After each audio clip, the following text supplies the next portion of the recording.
May I have the syrup, Pop? You brushed your teeth this morning, didn't you? Oh, sure, Ma. You know, Listerine Antizyme toothpaste keeps teeth free from decay-forming acids all day long with just one brushing. Oh, heck, I know that, Ma.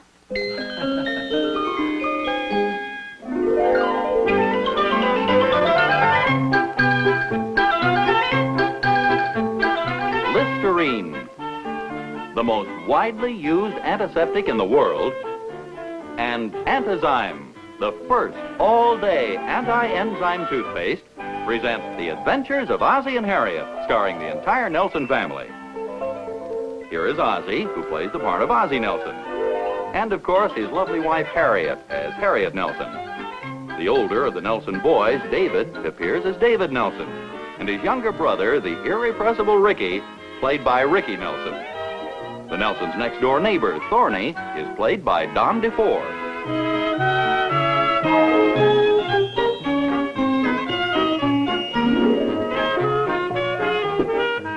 Mailman. Oh, good. Anything there for me? Well, they seem to be for both of us.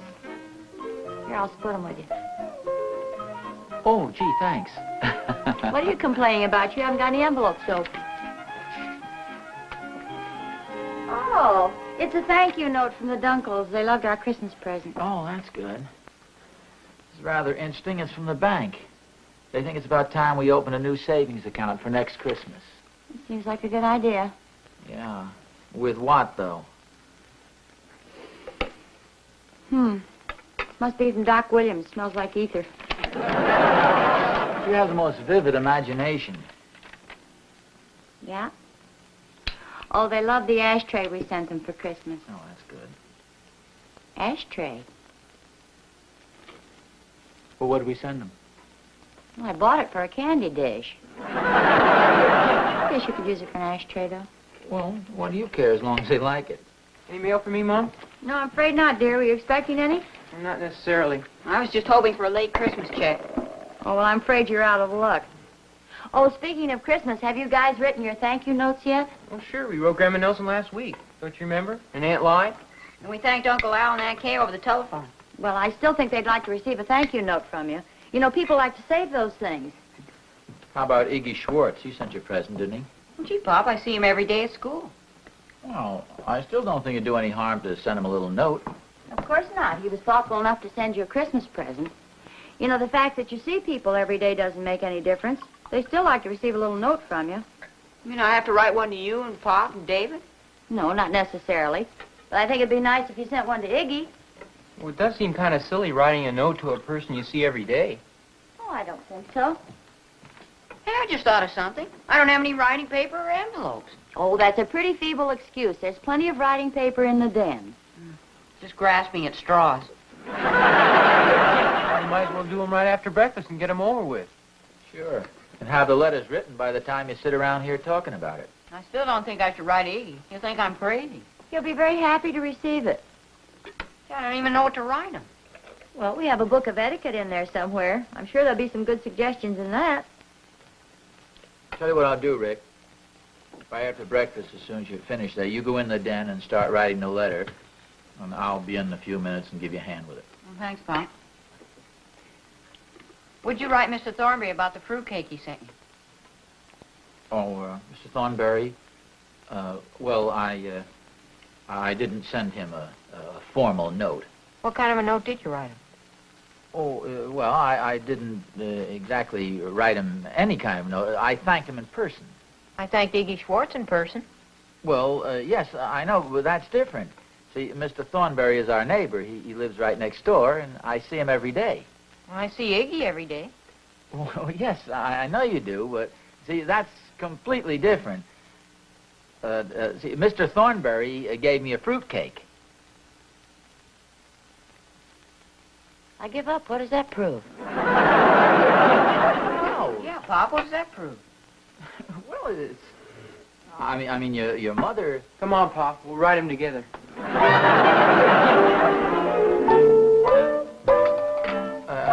You sure you don't want me to help you with the dishes? Oh, no, dear. You go right ahead.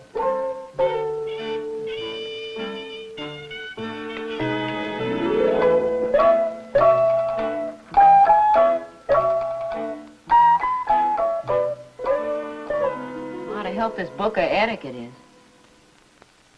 Well, there must be something there on thank you notes, isn't there? Yeah, there's a sample in here. But listen to it. Dear Ethel, I just can't tell you how delighted I am with the simply darling brooch you sent me. Thank you, dear. It was so sweet of you. Affectionately, Mary. Well, that's just an example to give you an idea. Naturally, you have to fit it into the circumstances. How are you doing, Dave? Oh, pretty good, I guess. I'm almost finished. How about you? Well, it's coming. Dear Thorny. I always kind of like to work it out in my head first. I think I got mine now, Pop. You want to hear it? Hey, it's pretty quick. Dear Iggy, I just can't tell you how delighted I am with the simply darling book you sent me. Thank you, dear. It was so sweet of you. Affectionately, Mary. Mary? Sure. You don't think I'm going to sign my name to a thing like that, do you? Look, Rick, you're making a big deal out of this. All you have to do is tell Iggy in your own words how much you enjoyed the book. Yeah, but I didn't enjoy it. I already read it. Look, if it's so tough, why don't you write some of the other letters? Write one to Aunt Florence. Yeah, that's a good idea. David, Yeah? what'll I say? I'm trying to write a letter, too. What did Aunt Florence send you? A sports shirt. Okay, take this down. Dear Aunt Florence. I've already got that, Pop. Okay. Dear Aunt Florence, thanks for the sports shirt. It fits fine. Thanks, Pop. The only trouble is it doesn't fit fine. In that case, you still say, thanks for the beautiful sport shirt, it fits fine. Or else find something else nice to say about it. The sleeves are too long, the collar's too big. The whole thing just doesn't fit. It's too big. You could still write and say it fits fine. Just don't tell her I'm the one it fits. What David means is you're actually thanking the person for being so thoughtful. Yeah, but it's different with you and David. You're thanking somebody for something you like. Well, not necessarily. As a matter of fact, I don't especially care for fruitcake. Yet I'm writing a letter to Mr. Thornberry out of courtesy to thank him and tell him how much I've enjoyed it. I thought you haven't tasted it yet. Well, I haven't. Sounds to me like you're writing down a bunch of stuff that isn't true just to make somebody feel good. You're missing the whole point of this, son. If it'll make you feel any happier, I'll go out to the kitchen and I'll eat some of the fruitcake. I'll come back and write the letter later. Pop, Yeah? no ditching out. We're in this thing together. Dear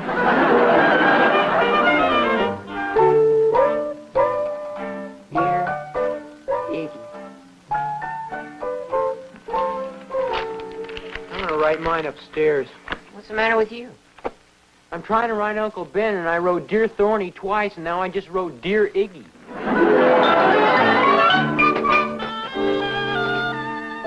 Well, how are the notes coming? Oh, pretty good, thanks.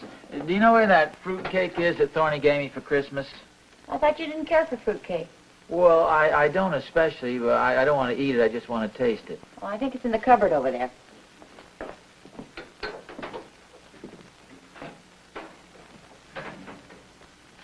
I don't see it. Oh, I'm sorry, dear. Here it is right here. Oh, no, here it is right here. No, this is the fruitcake you got from Thorny for Christmas. Still has his card on it. Well, this has Thorny's card on it, too. How come I got two fruitcakes from him? Well, that's probably the one he gave you last year.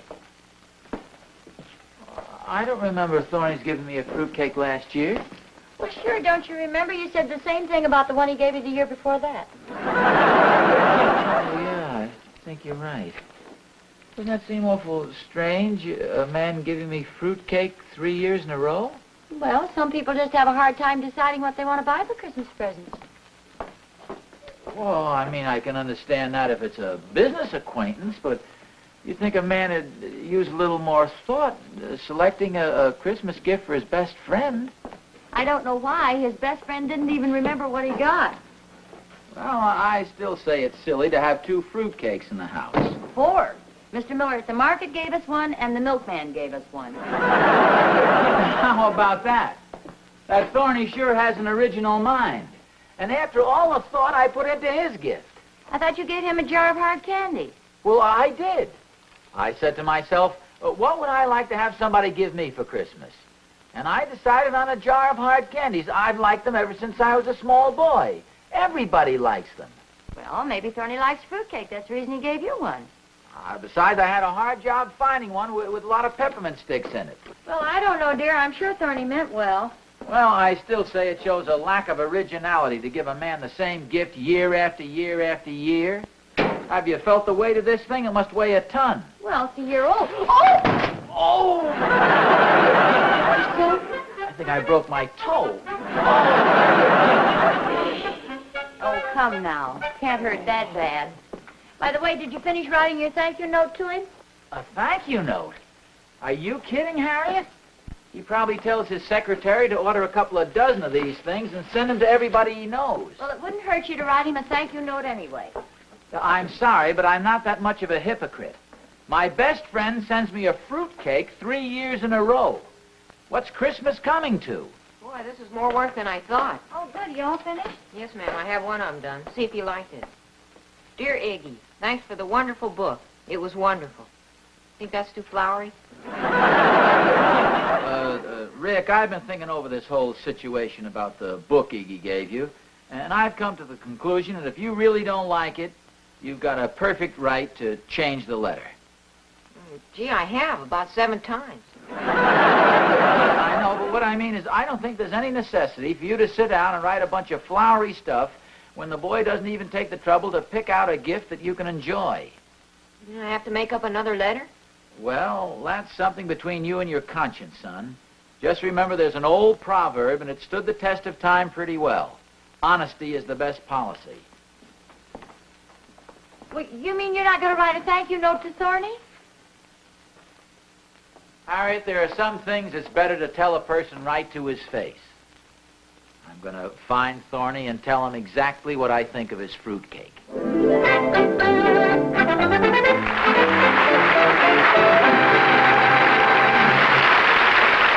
Would you like to have living proof that Antizyme, the first continuous action anti-enzyme toothpaste, really stopped tooth decay? I'm Bill Corrigan. This is my wife, Jackie, and Timothy, Pamela, and William Jr. We've all been using Antizyme for the past 2 years, and none of us have had a single cavity in that time. I used to have a tough time with cavities, so I'm very grateful to Antizyme. That's right, not a single cavity in over 2 years. There's factual living proof that this new, completely different kind of toothpaste, Antizyme, really stopped tooth decay. Each brushing protects 12 to 24 hours. This has been proved for 9 out of every 10 people tested. No other type of toothpaste protects for more than a half hour. Yes, Antizyme toothpaste stops the major cause of tooth decay. Every minute of every day, each brushing protects 12 to 24 hours. What does? Antizyme. Spell it, boys. Antizyme. A-N-T-I-Z-Y-M-E. Listerine Antizyme toothpaste.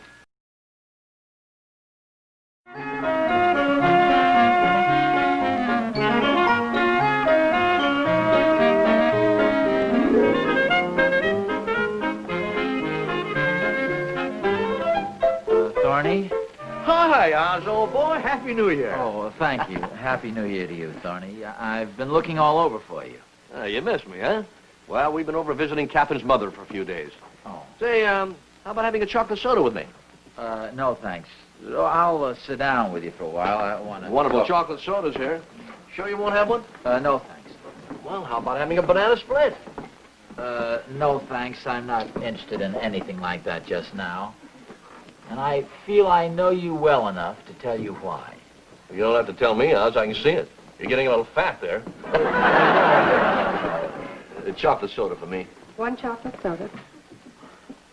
Nothing for me, thank you. My friend here's on a diet. Well, I'll tell you the way I feel about it, Oz. Like I said to Catherine the other day. Catherine, I said, you've got your choice. Now, you either can have a nice, fat, jolly husband, or I can go on a diet and you can spend the rest of your life with a skinny, shriveled up, grouchy old man. Yeah. Well, to get right to the point, Thorny, what I wanted to talk to you about was the fruitcake you gave me for Christmas. Wait a minute, Oz. You mean you came all the way down here to thank me? Oh, you shouldn't have done it. However, I am glad you liked it. I get them every year at the Emporium. Aren't they delicious? Oh, well, yes, if you like fruitcake. Holy smoke, Oz, it just occurred to me. I haven't thanked you for those hard candies you gave me. That's okay. I'm glad you like them. Like them? Well, I love hard candies. And what a wonderful selection. The limes and the cherries and those little red striped ones. Oh, those are the peppermint sticks. Oh, they're terrific. Kind of bite your tongue. Yeah. Honestly, Oz, I don't know how to thank you. It's such a wonderful gift. Oh, well, gee, thanks, Thorny. Oh, sure. Like I told Catherine. I said, Christmas just wouldn't be Christmas without those wonderful, delicious hard candies Ozzie gives me every year. You mean I've given you those before? Well, for the past 3 years. And believe me, Oz, you couldn't have picked a better gift. You know, I hate to sound slushy or sentimental, but, gee, isn't it nice when two fellows have such a warm relationship that they just instinctively know the right gift to buy for each other? Oh, yeah, you're right there, Thorny. I'm sure glad you like the fruitcake, Oz. Oh, gee, thanks a lot. Well, I think I'd better be getting along, Thorny. I'll see you a little later. Okay. Wait a minute, Oz. What's the matter? You're limping. Is something wrong with your foot? Oh, nothing serious. I just dropped a rock on it.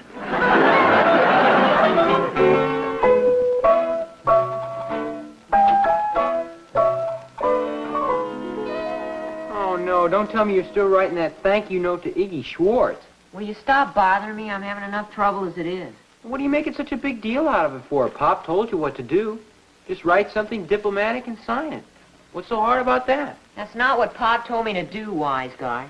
It is so. I was right there. That's what he said at first, but later on he changed his mind. When was that? Right after he dropped the fruitcake on his toe. What did he tell you to write? He just said to keep in mind that honesty is the best policy. Okay, keep it in mind and write the letter. That's what I was doing when you came in. I got it practically finished right now. You want to hear it? No, thanks. I got a whole chapter to read in Man and Civilization. Big scholar. Doesn't it say anything in there about being courteous to your own family, your own brother, your own flesh and blood? That's a different subject entirely. This is a study of man and his relationship to his environment, starting with prehistoric man. Speaking of prehistoric man... Okay, I'm going to get a haircut this afternoon. I didn't say a word. Dear Iggy, I'm writing this note to let you know. I told you I didn't want to hear it. I'm reading it to myself. If you don't want to hear it, don't listen. Okay, let's hear it. I better start from the beginning. Dear Iggy, I am writing this letter to let you know honestly and frankly are underlined. Fine. And in capital letters. Go ahead. To let you know honestly and frankly what I think of the book you sent me for Christmas. Oh, what happened? You guys been confined to quarters? No, I'm finishing my letter to Iggy Schwartz. I was just reading it to David. Yeah, and I'm trying to study. You want to hear it, Pop? Oh, yes, maybe I'd better. Dear Iggy, I'm writing this note to let you know honestly and frankly are underlined. And in capital letters. Now, you haven't written anything there that might hurt Iggy's feelings, I hope. Oh, heck no. I just say that I don't like the book. Rick, that's not very diplomatic. That's pretty blunt. Well, I thought you told me to be honest and frank. Well, yes, I did. But after thinking it over, I've sort of changed my mind again. I mean, you should be honest and frank, but also diplomatic. Are we back to being diplomatic again? Oh, hello, dear. I just explaining to Rick. Just what exactly does diplomatic mean, Pop?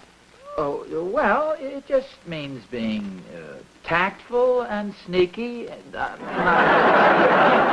Well, for instance, suppose you should meet a woman and she's wearing a ridiculous, silly-looking hat. Well, you wouldn't come right out to her and say, oh, that reminds me, Harriet. Remind you of what? I'll tell you about it later.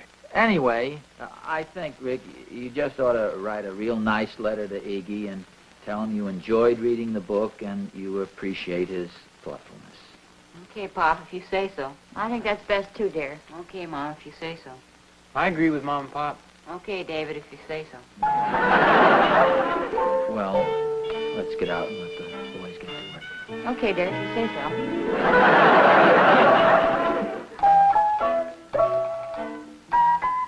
Well, come on, little man. Get back to work. There's just one thing I want to know. What's that? What happened to that honest and direct approach of yours?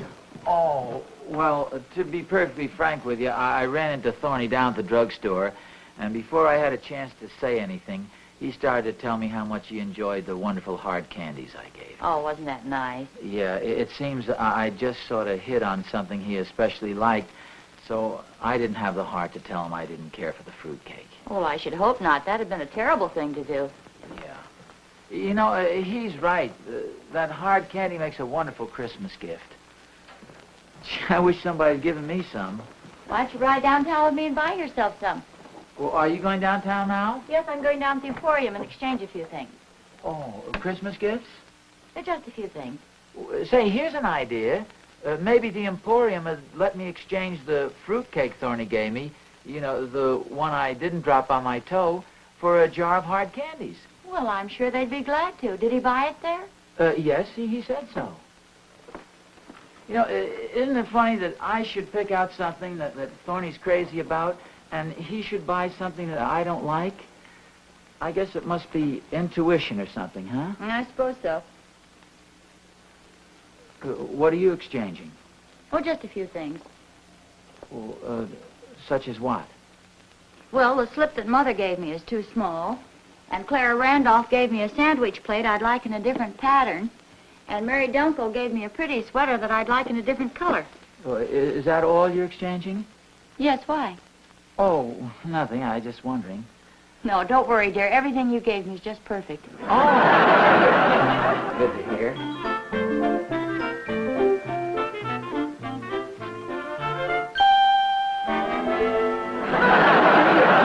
Oh, nothing. That's the...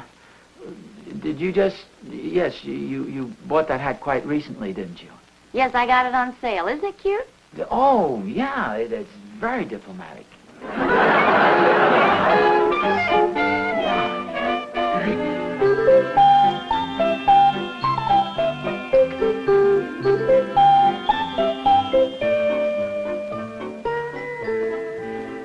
Doesn't seem to be anybody around here. You don't think they'll mind exchanging this? Oh, of course not, dear. They'll be glad to. It's kind of embarrassed about things. Women do this sort of thing so much better. May I help you? Oh, yes. My wife would like... You go ahead, dear, and I'll take these things over and exchange them. Come right back. But my wife and I would like to exchange this. You understand that there's nothing wrong with the merchandise. This is in no way to be considered a criticism of the Emporium. We've shopped here for many years, and we've always been happy about our purchases. Well, that's fine. Yeah, this was a Christmas present from a friend of mine. He's a very old friend. We've been neighbors for a good many years now. He's really a wonderful person. I'm sure he is. However, he gave us this for Christmas, and if it wouldn't be too much trouble, I don't want to inconvenience you, but I would like to exchange this. Oh, it's no trouble at all. What is it? Oh, it's one of your fruitcakes. Oh, yes, of course. Was it damaged in some way? No. It's in perfect physical condition. It's hard as a rock. You mean the fruitcake was stale? Oh, no. In fact, it's very tasty. I imagine some people are very fond of fruitcake. Oh, I am. My aunt makes delicious fruitcake. Oh, well, good for her. My mother, too, always made delicious fruitcake, but even as a small boy, I just never cared for fruitcake. I see. Would you like a credit on this, or did you say there was something else you'd like to exchange it for? Yes, I would like to exchange it for one of those large jars of the Gibraltar candy, that hard candy, the old-fashioned type. Oh, yes, we have that here. That's it, yes. Do you have your charger plate? My charger plate? There'll be a slight additional charge. The candy is $2 more than the fruitcake. Is something wrong? No. I don't have my charger. Here I have my license. If that's fine. Thank you. Name and address is right there. Mr. Ozzie Nelson. Address? Oh, that's strange. Do you know Mr. Thornberry in your neighborhood? Well, yes, he's my next-door neighbor. Well, this is a coincidence. He was in here just a few minutes ago with a jar of candy just like that, and he exchanged it for a fruitcake. How you doing, dear? Well, Harriet, this... I hate to say this, dear, but that's the silliest-looking hat you've ever worn in your life.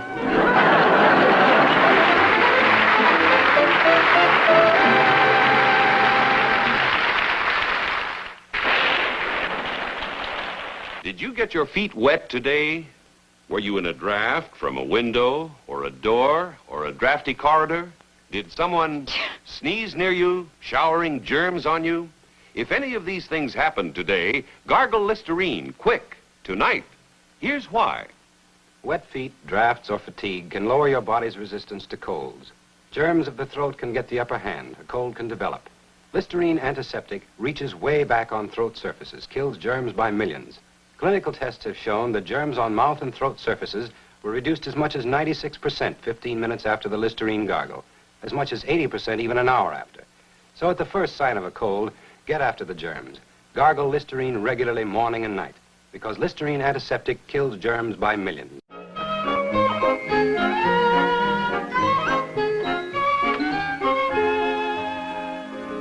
Bad enough that Thorny was two-faced and mealy-mouthed. But the thing that really burns me up is he got a $2 refund on my present. Think of that, Harriet. The hard candies cost $2 more than the fruitcake. How do you like that? What's wrong with my hat? Nothing. Your hat is beautiful, Harriet. I was just kind of burned up at Thorny. Wait till I see that big faker. I was right the first time. A direct approach is the only way you can keep friends. Diplomacy is all right. If you ask me, there's nothing better than coming right out and telling the truth. Personally, if there's one thing I can't stand, it's a hypocrite.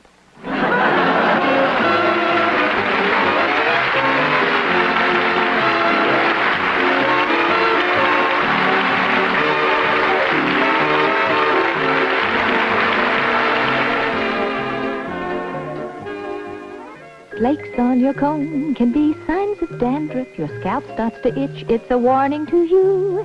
Dandruff is vicious, 'cause it can be infectious. Careful, here's what to do. Buy Listerine, try Listerine. Keep germs down, massage with Listerine. Buy Listerine, try Listerine. Keep germs down with antiseptic Listerine. The Adventures of Ozzie and Harriet, starring the entire Nelson family. Ozzie, Harriet, David, Ricky. Will be brought to you by Hot Point. and remember, Hot Point changes your viewpoint. Automatically.